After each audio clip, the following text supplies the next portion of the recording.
Bismillahirrahmanirrahim. Assalamualaikum warahmatullahi wabarakatuh. Salam sejahtera kepada penonton TV per TV. Okey, dah lama kita tak bersiaran. Hari kita kembali lagi dalam wawancara membincangkan isu-isu semasa, isu-isu terkini tentang apa yang hangat, apa yang berlaku dalam negara kita. Saya Kamil Lawang, pengacara anda pada hari ini.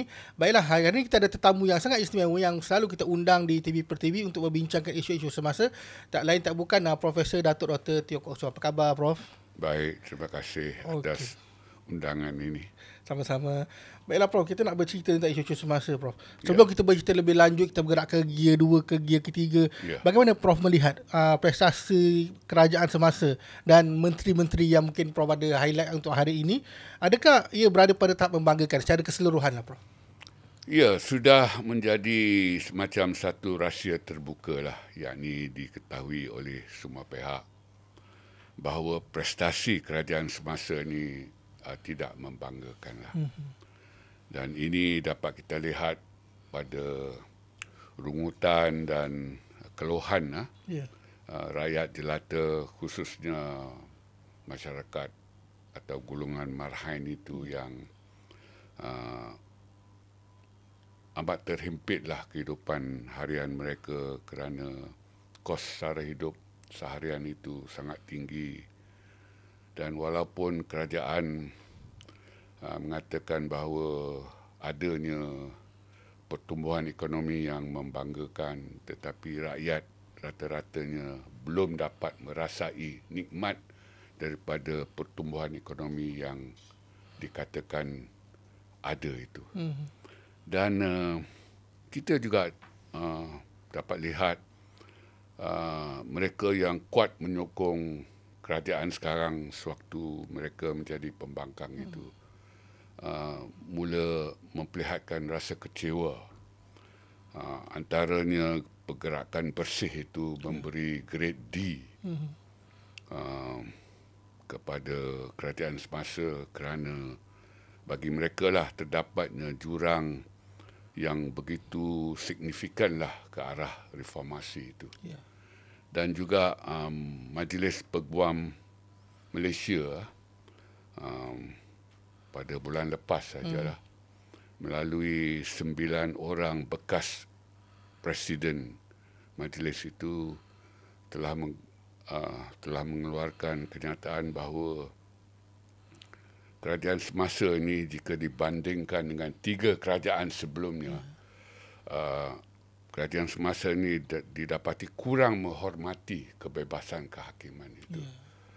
Jadi, ya mungkin ada pihak yang mengatakan prestasinya baik, tak seburuk yang digambarkan oleh pihak-pihak tertentu. Namun, ratingnya, pemakahannya pun tak tinggi.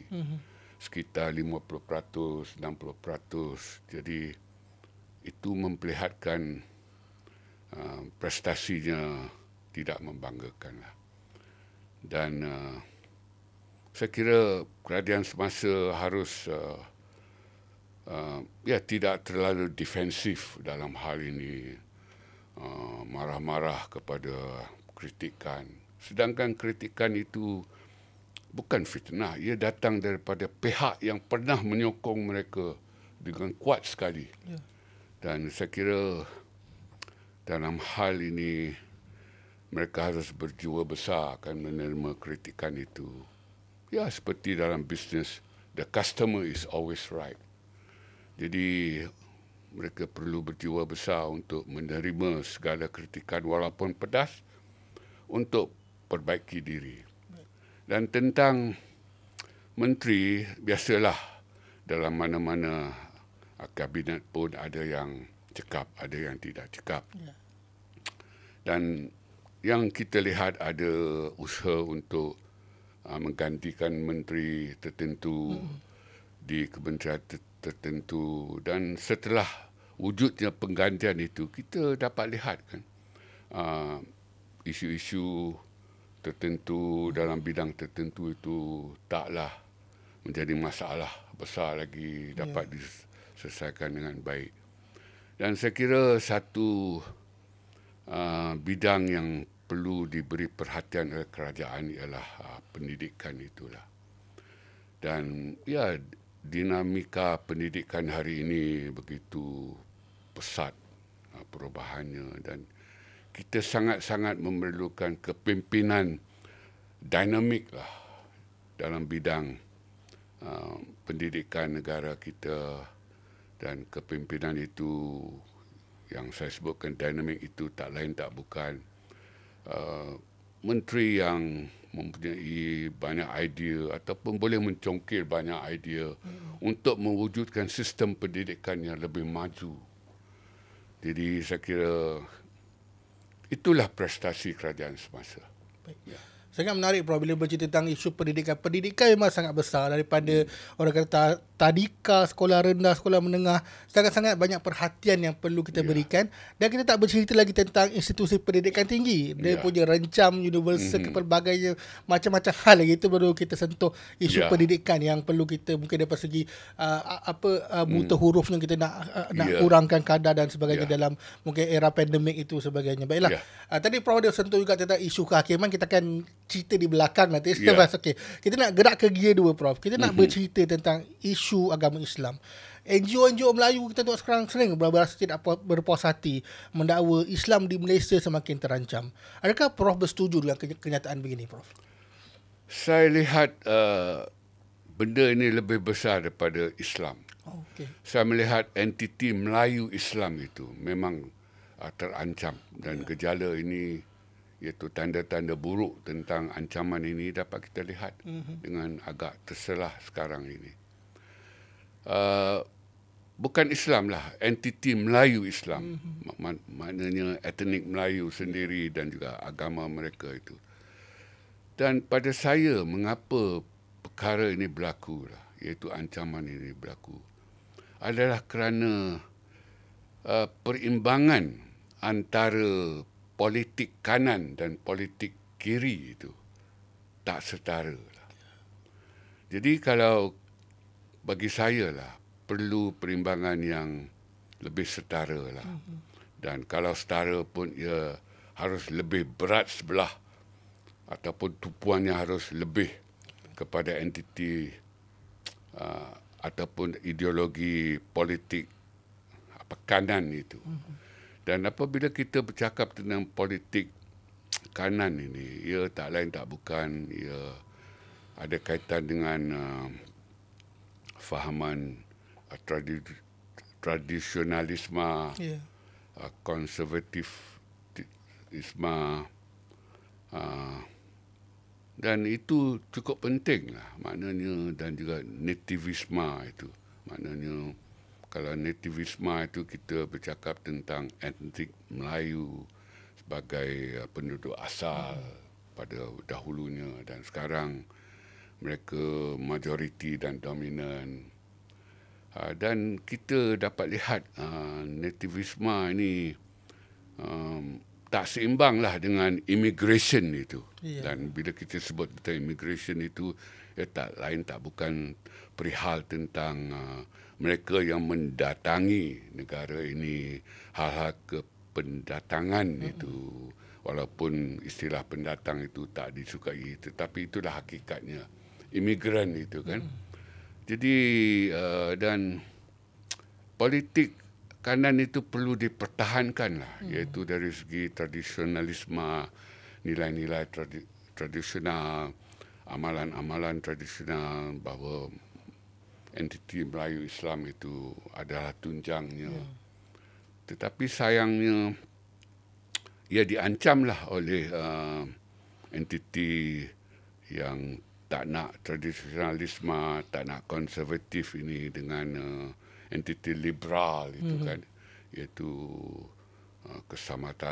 kesamarataan hak dan tumpuan kepada individu, hak kelompok tertentu. Dan juga tak nak benda-benda tradisional lagi, nak benda moden. Nak tolak hal-hal tradisional, nak benda moden, iaitu selalu mencari jalan untuk mewujudkan perkara-perkara yang baru. Jadi saya kira dengan itulah entiti Melayu Islam itu terancam. Untuk ini saya kira perlu ada perimbangan lah, di antara politik kanan dengan yang kiri itu kan. Jadi sekarang kita tengok yang kanan itu sudah semacam tenggelam lah. Yang timbul ialah yang kiri kan, maknanya nativisme itu ingin digantikan dengan immigration itu. Ya. Dan tradisionalisme ingin digantikan dengan liberalisme, modernisme dan hal-hal sekular sekali. Jadi saya kira perlu diberi perhatian lah. Saya nak minta Prof kupas juga tentang apa yang Prof sebutkan tadi. Adakah kerana faktor-faktor itu berlaku disebabkan kerana sokongan daripada kerajaan tidak membenarkan puak kanan, tidak mahu mendengar suara puak kanan, lebih menerima idealisme daripada puak kiri. Kalau kita tengok mereka-mereka NGO Melayu yang membantah BlackRock hanya dibenarkan berada di kaki lima bangunan-bangunan kerajaan, tidak boleh bagi masuk, dan kerajaan juga tidak menyambut idealisme mereka. Adakah kerajaan seperti meminggirkan golongan sebelah kanan? Apa pandangan Prof? Pinggiran itu mungkin ada, tetapi saya melihatnya sebagai kerajaan sekarang liberal. Oh, okey. Iaitu, ya, bila kita sebut liberal, mereka lawannya konservatif lah. Kalau dahulu konservatif, tetapi saya kira kalau dahulu kita tak liberal, kita konservatif, kita lebih berhati-hati. Okey. Jadi entiti Melayu Islam itu taklah terancam seperti sekarang. Apabila kita liberal, makna kita membenarkan kan lebih kurang benda-benda yang lebih bebas sifatnya. Jadi saya kira peminggiran itu barangkali wujud dalam bentuk dasar liberal yang dianuti sekarang oleh pemerintahan sekarang ini, menyebabkan perimbangan itu sedikit terkacau lah bagi saya. Baik. Kita nak beralih kepada isu hubungan Malaysia dan China, negara China. Jadi bagaimana Prof melihat, kalau nak kata kita meminggirkan China tu mungkin orang kata tak masuk akal ataupun tak sesuai sebab satu negara yang besar. Tapi ada yang baca India juga bakal jadi satu negara perdagangan yang besar. Jadi dalam konteks hubungan Malaysia dan China, bagaimana Prof melihat? Adakah sekarang dah sampai melampau hubungannya, penerimaan kita terhadap mungkin budaya, idealisme dan jati diri, sehingga wujud tentangan-tentangan kepada konsep yang masuk daripada China ke Malaysia? Apa pandangan Prof? Ya, tentang hubungan Malaysia-China ni, khususnya hubungan diplomatik itu, ia secara resminya bermula pada tahun 1974, dan pada tahun lepas, tahun 2024, genap tempoh 50 tahun lah hubungan diplomatik itu. Dan selama tempoh 50 tahun itu ia berjalan dengan baik. Ia penting untuk kedua-dua buah negara. Tetapi bagi saya lah, kita harus berhati-hati juga dalam kita nak menyebelahi China ini kan. Mungkin kita ambil contoh kenyataan Malaysia kan, untuk menyertai BRICS itu. Dan BRICS itu dilihat sebagai diterajui oleh China dan Rusia kan. Jadi dalam kita nak menyertai BRICS itu, pewajaran kita itu kelihatan sangat menghormati dan sangat menyanjungi China lah.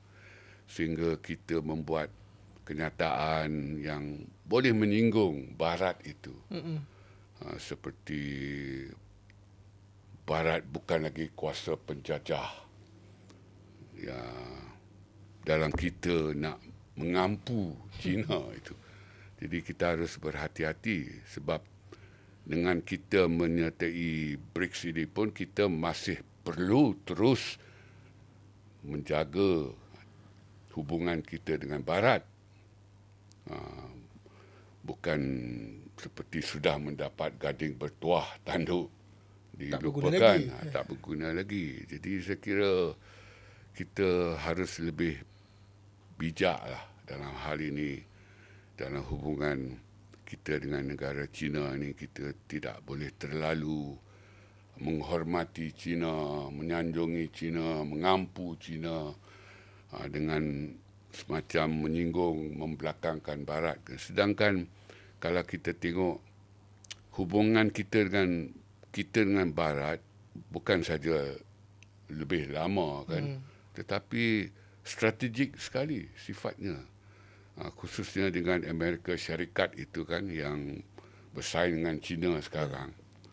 Jadi kita di Malaysia ni, FDI kita dari Amerika Syarikat besar nilainya dan juga begitu penting, khususnya dalam bidang teknologi tinggi itu. Dan kita juga ada kerjasama ketenteraan dengan Amerika Syarikat itu, belum dengan negara China. Jadi saya kira dalam hal hubungan kita dengan China ini, khususnya dalam bidang politik itu, kita perlu, seperti kata pepatah Melayu lah, menarik rambut dalam tepung. Rambut tak putus, tepung pun tak berselera. Jadi natijahnya di sini berhati-hati. Tidak perlulah terlalu gairah teruja sehingga semacam nak meninggalkan kawan lama. Sebelum kita nak bercerita tentang satu topik yang lain, nak minta Prof cerita menarik tentang BRICS tadi. Jadi kita tahu sekarang Amerika dah ada presiden baru, Donald Trump. Donald Trump pula sekarang tengah giat nak kenakan tarif sana, sekatan sana, sanction. Jadi adakah sebenarnya bahaya atau bagaimana nak melihat hubungan Malaysia, seperti mana Prof kata tentang BRICS tadi, seperti mana nak menidakkan Barat. Jadi dengan Trump sebagai presiden yang kali kedua, presiden baru ni, adakah Malaysia macam mana nak menyeimbangkan tu hubungan Barat dengan China tu tadi, Prof? Saya kira kita harus neutral lah. Neutral. Kita seperti dasar luar kita lah. Kita berbaik-baik dengan semua pihak. Jadi dalam kita berbaik-baik dengan semua pihak itu, kita harus jaga juga tutur kata kita dan juga tindakan kita agar pihak yang satu lagi tidak tersinggung. Jadi dalam hal ini saya kira kita neutral. Yang itu yang berlaku selama ini pun. Tetapi kadang-kadang ialah manusia kan, dengan kegairahan semasa ini kita semacam lupa yang lama kan. Kerana yang lama itu telah memperlihatkan hubungan yang baik pun, yang banyak menguntungkan kita. Jadi seperti yang saya katakan tadilah, harus kita teliti falsafah ataupun takwil peribahasa Melayu itulah. Sudah mendapat gading bertuah kan, tanduk tidak berguna lagi. Harus kita teliti baik-baiklah peribahasa itu. Okey, cantik sekali kupasan Prof. So kita nak berganjak lagi kepada isu. Kita tengok isu kibaran bendera China ni macam makin menjadi-jadi. Ada di Batu Pahat, ada di Melaka, ada di Pulau Pinang. Alasannya perayaan. Tapi dia gunakan, ada yang letak di daga, di roket, di hiasan bendera China di Malaysia. Saya kira kalau negara lain memang akan ambil berat isu ini. Jadi ada macam di Universiti Melaya pun menyanyikan lagu kebangsaan China. Kadang-kadang kita hairan bila Universiti Melaya buat kenyataan, itu mereka menyewa sahaja dewan. Jadi kita ni macam terpinga-pinga. Macam mana insiden begini, nyanyi lagu kebangsaan China, kibar bendera China, boleh berlaku di Malaysia? Siapa sebenarnya patut kita nak persalahkan ni, Prof? Pertama-tamanya, ianya tidak boleh sesekali berlaku. Kerana kita ada Akta 193 ataupun Akta Lambang Kebangsaan tahun 1949 tentang kawalan pamerannya. Dan dalam akta itu pada seksyen 3 itu begitu jelas sekali bahawa tidak boleh ada seorang pun yang mempamerkan lambang kebangsaan di tempat awam ataupun di sekolah, termasuk lambang awam khususnya bendera negara asing. Tak boleh. Begitu nyata sekali. Jadi saya kira peristiwa yang berlaku pada mulanya pada saya kira 12 Oktober kan 2024 di sekolah di Pulau Pinang itu, di sekolah menengah Persediaan Cina Chung Ling. 12 hari kemudian berlaku di Teluk Intan dalam sambutan peristiwa Cina Guan Kong sedunia itu. Jadi ia tak boleh berlaku dan polis boleh menangkap tanpa ada waran pun. Dan dendanya walaupun tak banyak, denda penjara tidak melebihi 6 bulan, denda wang ringgit tidak melebihi RM500. Jadi tak patut berlakulah sebab kita ada akta dan akta itu begitu jelas disebut di situ. Termasuk bendera negara asing tak boleh dikibarkan di tempat awam di Malaysia dan juga di sekolah di Malaysia. Namun ianya berlaku dan apabila ianya berlaku berbagai alasan yang diberikan, semua alasan itu tidak memperlihatkan sedikit pun kepintaran asas lah. Kata orang putih, tak ada common sense pun. Maknanya tak cerdik lah. Dan ia helah semata-mata kan. Jadi saya kira persoalan yang lebih besar di sini untuk rakyat kita lah dalam hal membenarkan bendera negara lain dikibarkan, lagu kebangsaan negara lain dimainkan dan dengan signifikannya lagi. Saya kira kita harus lihat proses pembentukan negara bangsa kita lah. Proses pembikinan manusia Malaysia itu. Saya kira kita gagal pada beberapa aspeknya lah. Dan kita harus lihat kembali lah, mengapa begitu sekali tidak adanya perasaan nasionalisme Malaysia, apatah lagi patriotisme Malaysia. Dan ya kita lihat ada cadangan untuk kita menggunakan peluang sebagai pengurusi ASEAN untuk mengangkat bahasa Melayu itu menjadi bahasa penting di ASEAN. Lihat bagaimana rakyat khususnya yang bukan Melayu di negara ini mempersendakan cadangan itu, memperlekehkan. Jadi di sini kita nak tanyalah, di mana salahnya? Salah asuhan lah. Makna asuhan kita tak betul lah dalam proses pembentukan negara bangsa itu. Manusia Malaysia macam mana ni? Semangat kebangsaan tidak ada, apatah lagi semangat cintakan negara. Jadi saya kira persoalan atau natijah yang lebih besar ialah ada keperluan kita bina semula negara bangsa yang gagal pada beberapa aspek itu. Menarik sekali Prof. Jadi dalam isu-isu banyak ni, satu menteri yang kita nak bagi tumpuan adalah pada Menteri Pelancongan Seni dan Budaya, Datuk Seri Teo Keng Seng. Mereka macam contoh dalam video promosi pelancongan Tahun Melawat Malaysia 2026, tak ada masjid. Walaupun kita tahu Islam agama persekutuan, dalam banyak-banyak mungkin beribu masjid di Malaysia ni, boleh tak ada masjid dalam video promosi Tahun Melawat Malaysia. Dan banyak lagi lah masalah-masalah Datuk Seri Teo Keng Seng tu tak cerita tentang bak kutih jadi makanan warisan budaya. Jadi macam mana Prof melihat performance ataupun prestasi Menteri Pelancongan Datuk Seri Teo Keng Seng secara khusus fokus kepada beliau? Ya, menteri ni kalau kita lihat banyak memberi tumpuan kepada aspek pelancongan lah. Ya. Daripada yang lain-lain, iaitu kesenian dan kebudayaan. Dan dalam hal pelancongan pun nampak jelaslah bahawa perhatian beliau itu agak khususlah kepada negara China sahaja.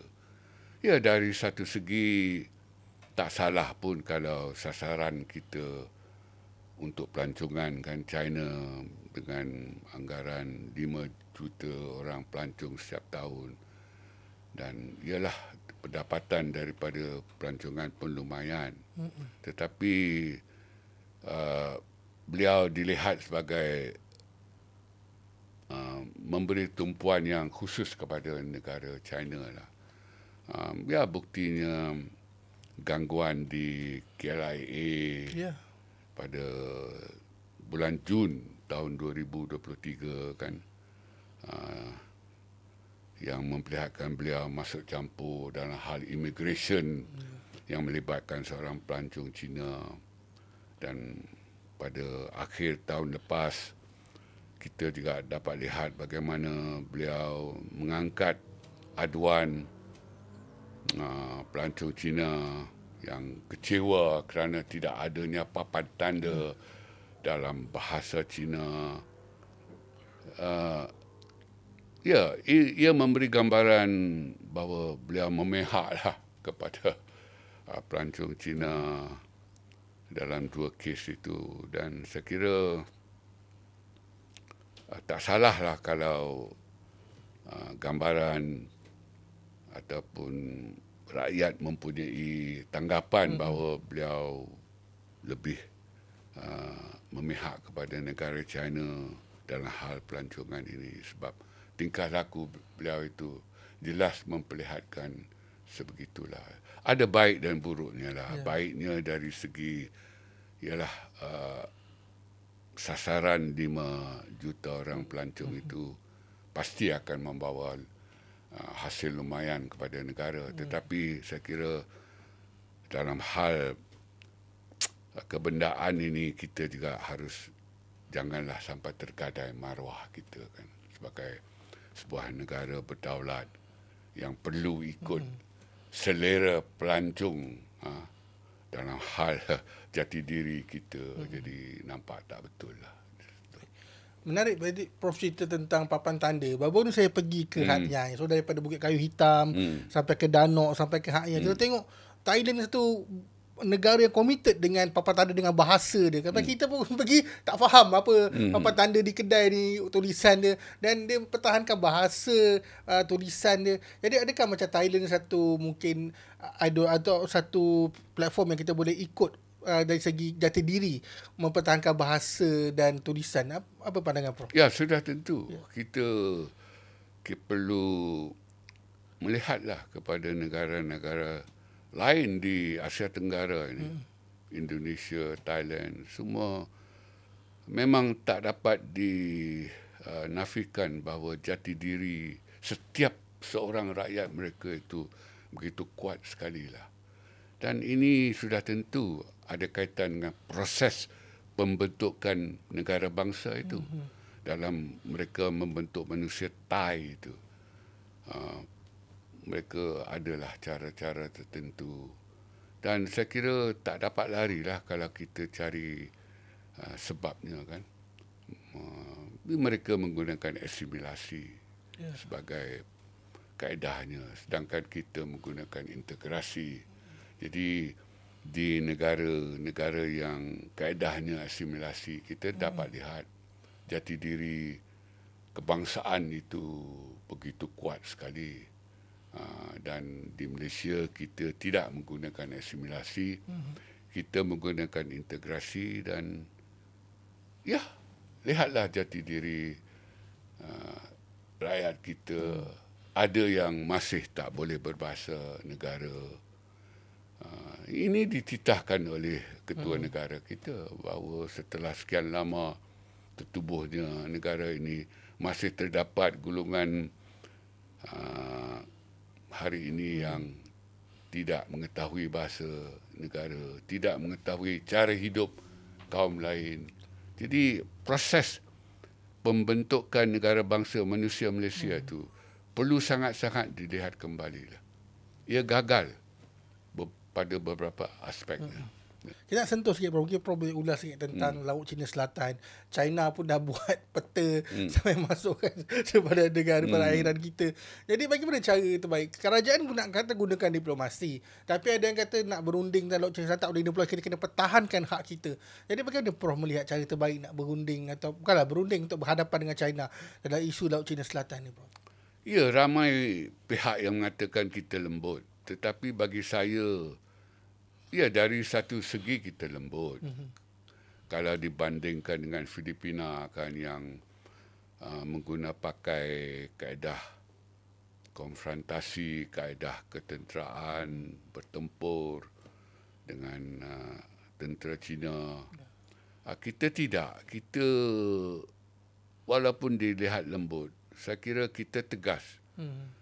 Sebab kita menggunakan libat urus, iaitu engagement dalam bahasa Inggeris, yang aktif dan agresif secara diplomatik itu.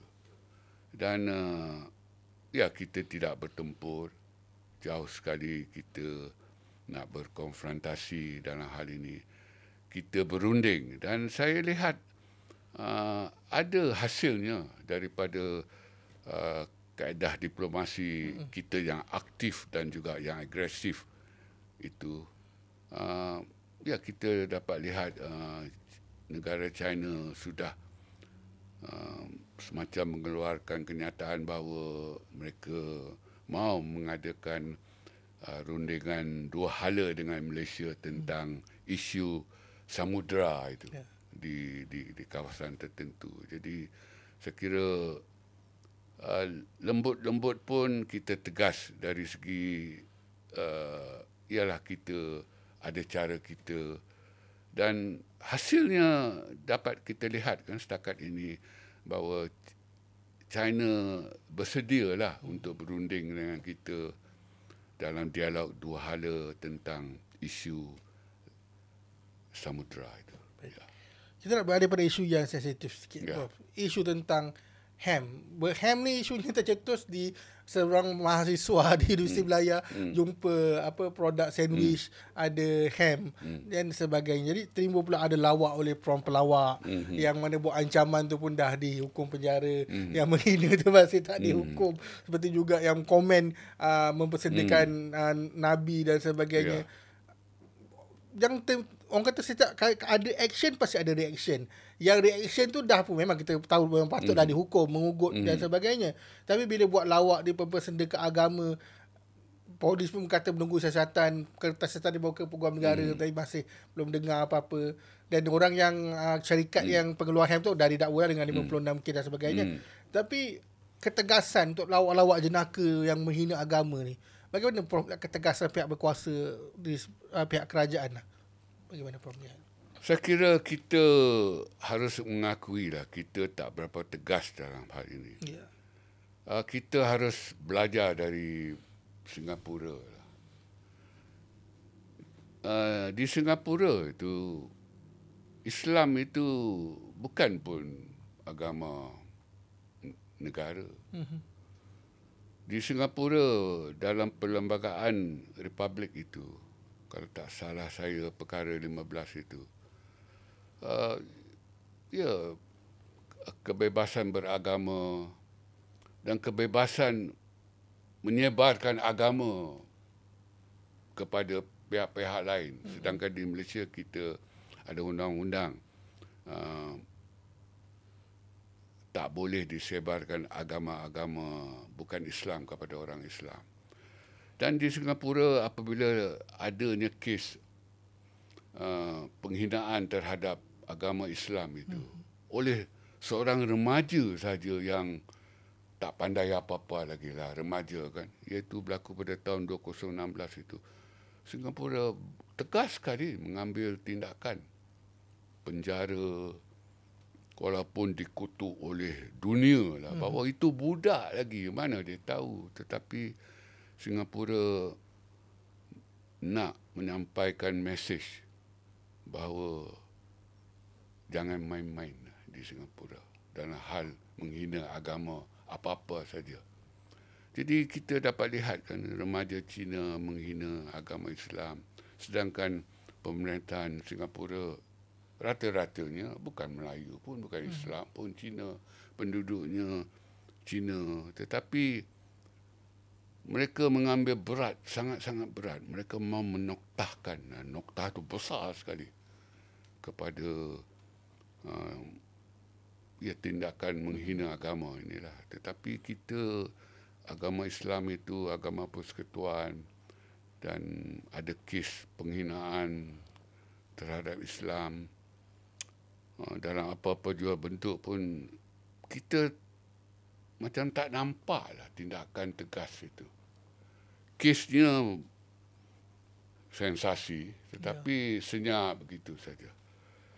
Saya secara peribadi amat terkejutlah bahawa seorang Muslim boleh melawak sedemikian rupa. Saya bukan Muslim, tetapi saya kira amat tak patutlah seorang Muslim mengambil kesempatan itu untuk melawak sedemikian rupa kan. Dan kesempatan itu membuka ruang yang lebih cukup luas kepada seorang lain yang mendapat idea dan menghina Nabi Muhammad dengan menghuruf besarkan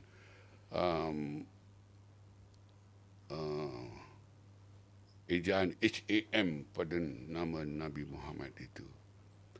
Dan saya kira walaupun saya bukan Muslim, saya tahulah sikit-sikit. Sebab saya kira kita hidup dalam bumi Melayu Islam ini. Kita harus tahu tentang budaya Melayu itu dan juga Islam untuk berfungsi dengan lebih baik.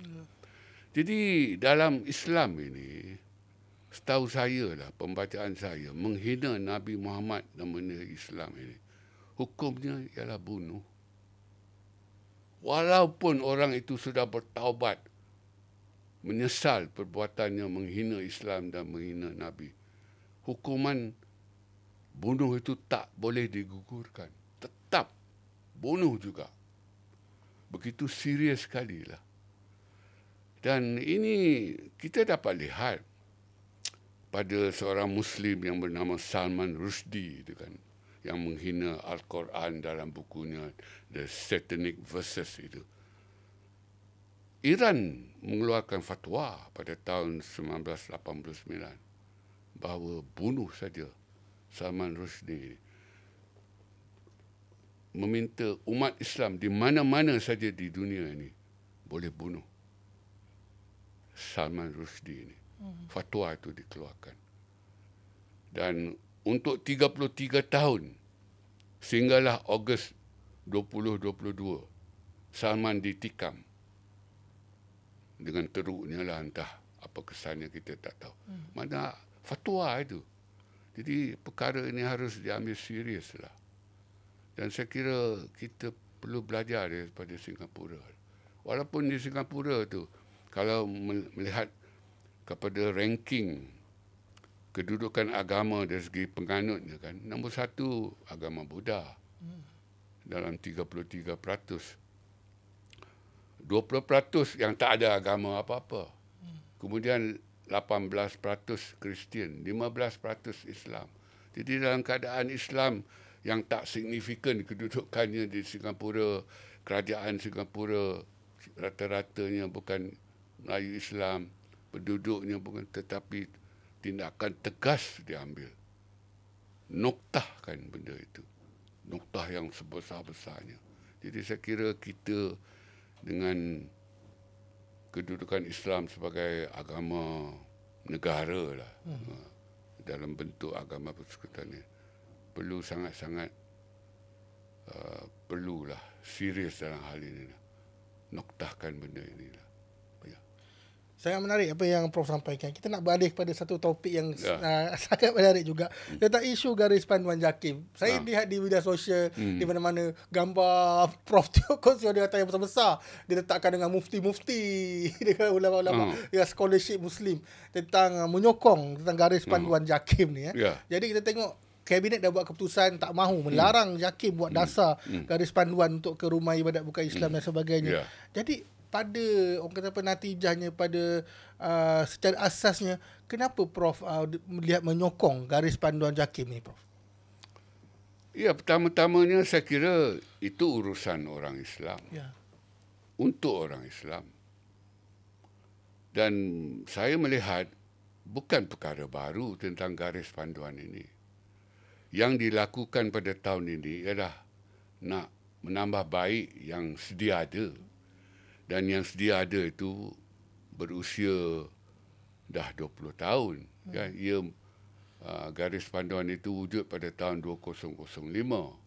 Jadi pada tahun 2025 itu hendak dilihat kembali, dibuat pindaan dan sebagainya.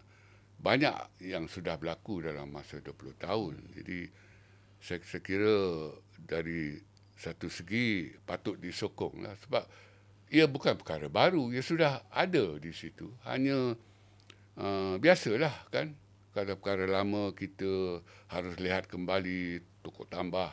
Jadi saya sokong dari segi keperluan yang lama itu diperbaharui. Yang kedua, ia untuk orang Islam, tak ada kena-mengena pun kepada yang bukan Islam ini.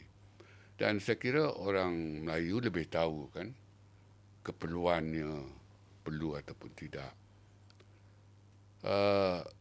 Dan saya kira ia diterima baik, disokong oleh para mufti.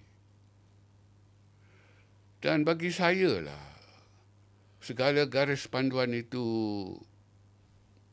penting untuk yang bukan Islam ini. Sebab yang bukan Islam ini tak banyak tahu tentang Islam ini. Dan kita dapat lihat contohnya sensitiviti Melayu Islam itu tercabar. Selalu dicabar. Dan saya secara peribadi takut juga satu hari nanti tak dapat dikawal lagi lah. Sebab kesabaran orang Melayu Malaysia pun ada hadnya. Dan perkara sebegini kalau berlaku di tempat-tempat lain, di negara jiran, sudah lama.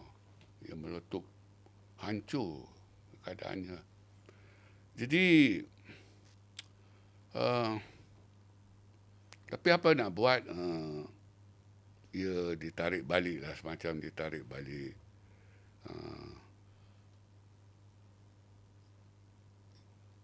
Saya melihat ia ditarik balik kerana digunakan pewajaran ada kepelbagaian di negara kita, kemajemukan dan sebagainya.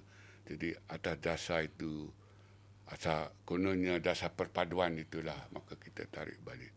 Sebenarnya bagi saya, ia perlu wujud. Sebab ini bumi Melayu Islam. Dan ia dilakukan untuk orang Melayu dan orang Islam. Dan ia baik jugalah kerana akhir-akhir ini kita dapat lihat, entahlah sengaja ataupun tidak, ahli-ahli politik bukan Melayu ini sudah mula menunggang Islam itu. Dan ini menjengkelkan sekali. Mereka tafsir ayat Quran pun ada. Dalam memberi ucapan dimasukkan cerita khalifah tertentu. Jadi, saya kira garis panduan ini perlulah. Sangat-sangat perlulah. Ya, tapi sayangnya ada pihak Melayu yang kata tak perlu. Kalau pihak Melayu Islam ini bersatu hati mengatakan perlu, jadi saya kira tidak ada masalah lah. Yang bukan Islam pun melihat ada keperluan. Sebab ada dalam kalangan Melayu Islam ni yang mengatakan tak perlu. Maka yang bukan Islam pun melihat sebagai inilah peluangnya untuk kita bantah. Jadi saya kira dah malang sekali lah perkembangan politik di negara kita ini yang liberal sifatnya, ialah mengakibatkan banyak perkara yang tak sepatutnya berlaku lah. Ya, kalau kita tegas dalam hal ini atas nama nativisme itu, kita natif. Jadi yang unsur immigration ini pun taklah berani sangat. Jadi Dan unsur immigration ini nampaknya sekarang menjadi-jadilah. Dan yalah, sayang sekali lah bagi saya. Apa yang saya dapat baca, saya dapat rangkum apa yang Prof cakap tadi. Maksudnya garis panduan ni bukan saja khusus pada rumah ibadat. Pada saya apa yang Prof nak sampaikan lebih kepada tabu, kepada larangan, pantang larang yang mungkin bukan Islam tak faham apa yang orang Islam boleh buat, tak boleh buat. Jadi garis panduan ni akan boleh memandu bukan Islam memahami apa yang orang Islam boleh buat dan tak boleh buat. Ya. Ini cukup penting. Sebenarnya garis panduan ini secara formalnya yang nak wujud dalam bentuk sekarang ini kan, itu formal lah. Sangat diperlukan sebab kita ini secara tak formalnya, yang bukan Melayu ini, mereka kurang bercampur dengan yang Melayu. Jadi mereka tak dapat belajar secara tak formal ini. Sepatutnya ialah kalau kita sudah hidup bersama-sama, sudah hampir 70 tahun kita merdeka kan, sudah pasti kan yang bukan Melayu ini memahamilah sensitiviti Melayu itu. Apa yang boleh, apa yang tak boleh. Tapi nampaknya sekarang mereka tak faham ataupun sengaja tak faham, kita tak tahulah. Dan orang Melayu pula bukan jenis yang suka berkonfrontasi, memberitahu secara bersemuka ini boleh tak boleh. Jadi mereka ialah tak suka, mereka diam, dan saya takutlah diam itu akan menjadi sesuatu yang boleh meletupkan. Jadi banyak perkara lah. Kita lihat yang bukan Melayu ini melakukan perkara-perkara yang mencabar sensitiviti etnik Melayu itu dari segi budaya mereka dan juga agama mereka. Jadi ada keperluan yang sangat-sangatlah untuk garis panduan ini, walaupun ditujukan untuk yang Islam, tetapi secara tidak langsungnya yang bukan Islam pun dapat lihatlah apa yang boleh dilakukan oleh orang Islam dan apa yang tidak boleh dilakukan oleh yang bukan oleh orang Islam. Maka mereka pun takkan melakukannya apabila menjemput orang-orang Melayu Islam itu. Sangat-sangat perlu bagi saya lah. Baik, terima kasih penonton TV BTV. Anda sedang menonton wawancara saya bersama hos kami bersama Profesor Datuk Dr. Teo Kok Siong. Baiklah, kita nak ada lagi banyak beberapa isu lagi kita nak bercerita. Saya nak mengalihkan tumpuan Prof juga kepada pengumuman Perdana Menteri nak bagi bantuan kepada sekolah persendirian Cina atau kita panggil sekolah swasta Cina lah. 20 juta ringgit. Tahun sebelumnya 19 juta. Jadi kita tahu sekolah swasta Cina memang kaya raya, ada ahli perniagaan yang bagi bantuan. Jadi perlukah sebanyak itu? 20 juta saya kira sekolah persendirian Cina orang kata ada lebih kurang 60 buah. Kalau dibagi 20 juta 60, jumlahnya lebih banyak daripada sekolah agama sendiri diterima yang banding banyak. Walaupun kata bantuan JAKIM dan sebagainya, tapi sekolah agama itu lebih banyak. Jadi Prof melihat kewajaran untuk bagi bantuan 20 juta kepada sekolah persendirian Cina, Prof? Jawapan saya ya, wajar, dan tidak wajar. Okey, silakan Prof. Tidak wajar lah. Kerana sekolah menengah persendirian Cina ini adalah institusi pendidikan swasta. Betul. Itu jelas di dalam Akta Pendidikan negara kita lah, bahawa sekolah menengah persendirian Cina ini yang menawarkan peperiksaan UEC itu adalah entiti swasta. Jadi sebagai entiti swasta, saya kira tak perlulah ada peruntukan itu. Dan sumbangan yang diberikan itu pun tak diinstitusikan, walaupun didesak oleh Dong Zong agar diinstitusikan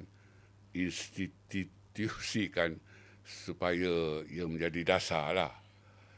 Setakat ini ia merupakan ihsan sajalah, ihsan. Iaitu perbuatan baik, jasa baik. Dan sebenarnya pemberian 20 juta baru-baru ini, bulan lepas saja oleh kerajaan semasa ini, adalah perkara biasa saja.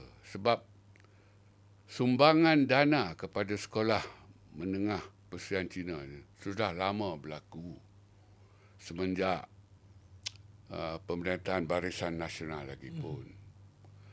Dan kita dapat lihat sewaktu Pakatan Harapan memerintah untuk 22 bulan itu, kerajaan waktu itu pun telah memberi lebih kurang 12 juta kepada sekolah menengah Persian Cina ini yang 60 buah kesemuanya atau 63 buah sekarang ini. Dan sewaktu pemerintahan kerajaan campuran keluarga Malaysia pun, kerajaan itu memberi sumbangan pun juga dalam kira 15 juta. Dan sekarang diberi 20 juta. Saya kira pemberian itu adalah wajar dari segi politik lah. Yang saya katakan tak wajar tadi sepatutnya tak wajar kerana ia institusi pendidikan swasta, maka tak perlulah dibantu secara dasar, tetapi bantuan itu ihsan kan. Itu budi bicara kerajaan yang memerintah lah. Dan ya, hanya sewaktu pemerintahan Perikatan Nasional, mereka tidak memberi apa-apa sumbangan. Itu kita dapat lihat dari segi jawapan Menteri Kewangan waktu itu yang berhormat Tengku Zafrul kepada ahli DAP Teo Ni Chin yang bertanya kan. Jadi jawapannya tak ada. Hanya pada waktu Perikatan Nasional. Dan saya kira wajar itu. Kerajaan PAS di negeri Kelantan pun ada memberi sumbangan kepada sekolah Cina Persendirian di Kok Lanas itu. Melalui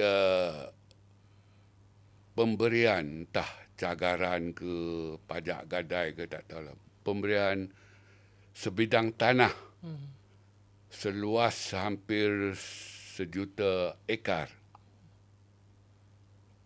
di Sungai Cenderuh, di Mukim Ulu Negeri, di daerah Bertam, di jajahan Gua Musang, di negeri Kelantan Darul Naim. Kerajaan PAS memberi sebidang tanah kepada sekolah swasta itu, sekolah Chonghua itu, melalui satu syarikat Chonghua High School Education Berhad untuk diusahakan tanaman kelapa sawit.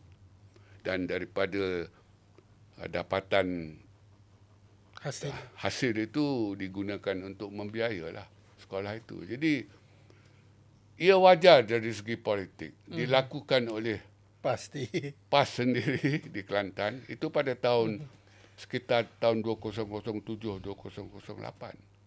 Sekarang saya tak tahulah. Mungkin tanah itu dipinjamkan, dipajakkan saja. Dan Barisan Nasional telah melakukannya. Hanya Perikatan Nasional dalam memerintah setahun lebih itu tidak memberi apa-apa dana. Jadi wajar, ya, dari segi politik, tak wajar. Dari segi peruntukan dasar tak wajar. Baik. Yang diberikan sekarang 20 juta oleh kerajaan semasa pun ihsan saja. Ya. Okey, seterusnya kita nak beralih pada isu tentang buku anak. Saya tak pasti Prof dah baca ke belum secara keseluruhan. Buku ni sebenarnya dah lama. Baru-baru ni saja dipanaskan dengan kes Tan Sri Musa Hassan. Sekarang itu ada Prof Kamarul Zaman. Jadi tapi yang peliknya buku ni dikategorikan sebagai buku politik. kerana mungkin biologi, bukan biologi, penulisan persendirian latar belakang tentang perjalanan hidup dia, tapi ada bercerita juga tentang agama Kristian. Jadi Prof melihat buku-buku sebegini, sebab Baru Bian ada juga menulis buku tapi diklasifikasikan sebagai buku agama lah, tak diletakkan sebagai di shelf depan, diletakkan sebagai mungkin dalam diletakkan di gereja dan sebagainya, tak secara umum. Jadi macam mana Prof melihat buku-buku macam ni? Dia ahli politik tapi bercerita pula tentang agama Kristian. Kita tak pastilah untuk menyebar atau sebagainya, tapi buku itu kewujudannya, mungkin Prof boleh kupas sikit. Saya belum baca buku itu dan tidak berhajat pun untuk membaca buku itu. Daripada laporan berita di akhbar dan sebagainya itu, saya pun tak tahu sebab saya tak pernah melihat buku itu. Biasanya di dalam ataupun pada halaman awal itu ada penggolongan buku itu, sama ada buku sejarah, politik atau sebagainya. Tetapi yang saya faham daripada laporan berita, ia buku autobiografi, perjalanan hidup beliau. Jadi ialah buku itu dilihat sebagai berbahaya kerana ia boleh mengelirukan umat Islam, ia boleh menggugat akidah mereka, ia boleh mengancam negara kita, di mana Islam itu adalah agama persekutuan. Ia dilihat sebegitulah. Dan ia autobiografi. Yang pertama-tamanya ia autobiografi. Dan di dalam buku itu dikatakan yang berhormat Hanayu ini menceritakanlah bagaimana agama beliau itu, Christianity itu, menginspirasi beliau untuk menceburi dan menekuni bidang politik itu, untuk ikut membina Malaysia yang lebih baik. Jadi dalam beliau diinspirasikan oleh agama beliau itu, sudah tentu beliau memuatkan pelbagai cerita daripada Nabi Isa, petikan-petikan tertentu daripada Injil, dan juga pujian kepada Tuhan Yesus itu, ekoran daripada doa banyak yang dipohon beliau itu. Jadi buku itu tak dapat dinafikanlah syarat dengan perkara-perkara agama Kristian ini. Jadi saya kira buku itu menjadi kes mahkamah sekarang. Ia dalam penilaian mahkamah. Jadi kita biarkan sajalah mahkamah membuat keputusan. Sama ada perspektif Kristianiti dalam buku Hanayu itu bertentangan dengan kepentingan negara, dan adakah ia boleh menggugat keselamatan negara kita. Jadi saya kira kita serahkan kepada mahkamah untuk membuat ketetapan itu, dan sebelum ini pun mahkamah telah membuat satu ketetapan yang tidak memihak pada beliau kan, dalam kes beliau menyaman bekas Ketua Polis Negara iaitu Tan Sri Musa Hassan kan. Dan dalam kes itu mahkamah memberitahu bahawa Hanayu melalui peguam beliau lah gagal membuktikan bahawa apa yang dikatakan oleh Tan Sri itu fitnah. Maka lebih kurang macam bukan fitnah lah, begitulah. Baik. Ya. Kita nak minta Prof kupas sikit Prof tentang baru-baru ni Adun DAP bercerita tentang bagan Nahoda Omar di Tanjung Karang di Don Selangor, nak minta tukar jadi bagan Nahoda Chong. Kita dengar ni mungkin sebagai satu macam sinis, tapi macam ibarat satu ancaman juga. Sesuka hati nak tukar, sebab dia kata ramai nelayan itu daripada keturunan daripada orang Cina. Apa pandangan Prof tentang Adun DAP ni Prof? Saya kira parti DAP dan juga ke parti-parti Cina yang lain lah di Malaysia ini.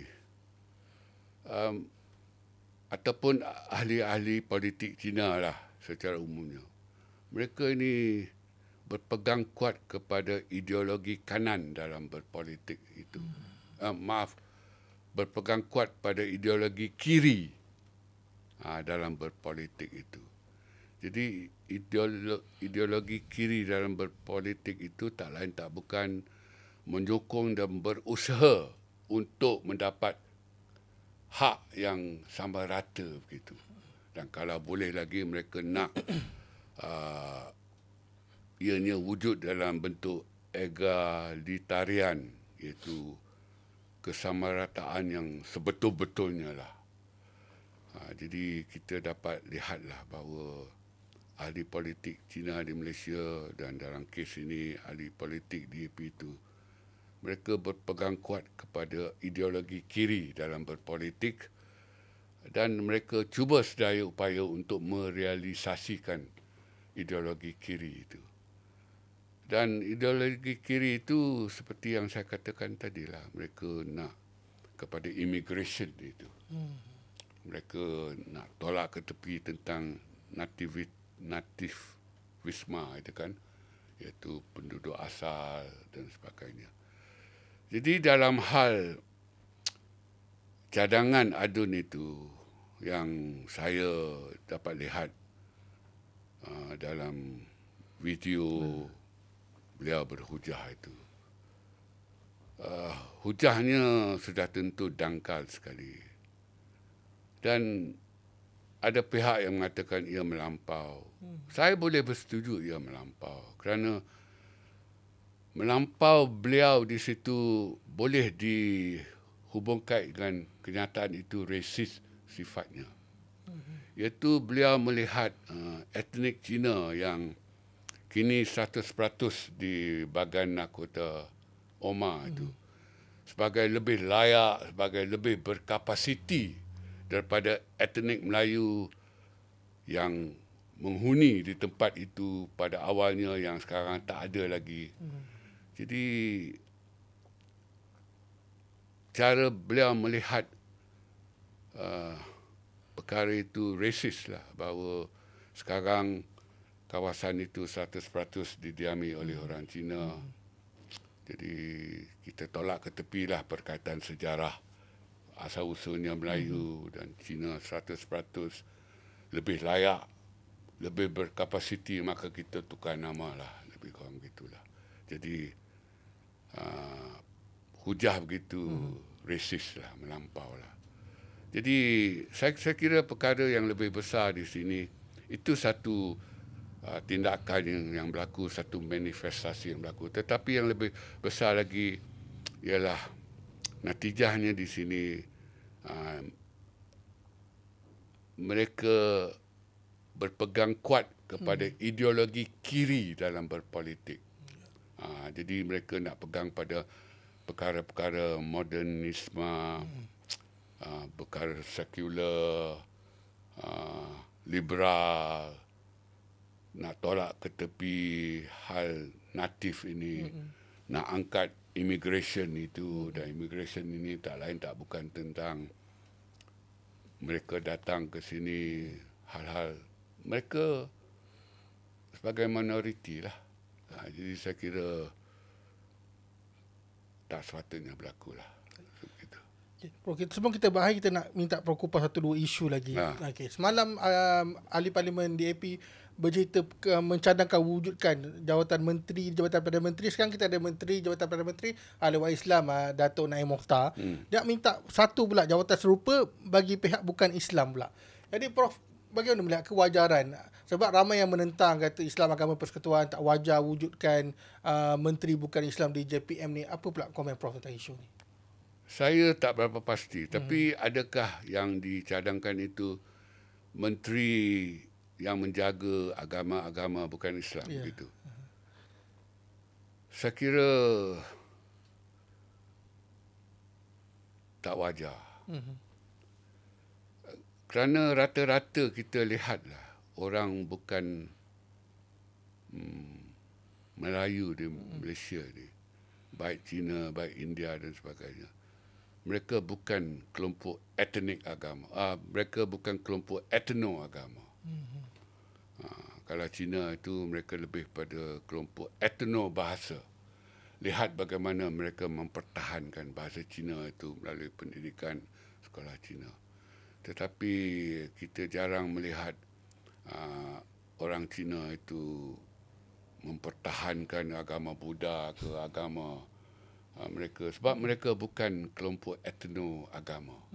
Ini berlainan dengan orang Melayu. Orang Melayu adalah kelompok etno agama. Lihat bagaimana mereka pertahankan agama Islam itu mati-matian.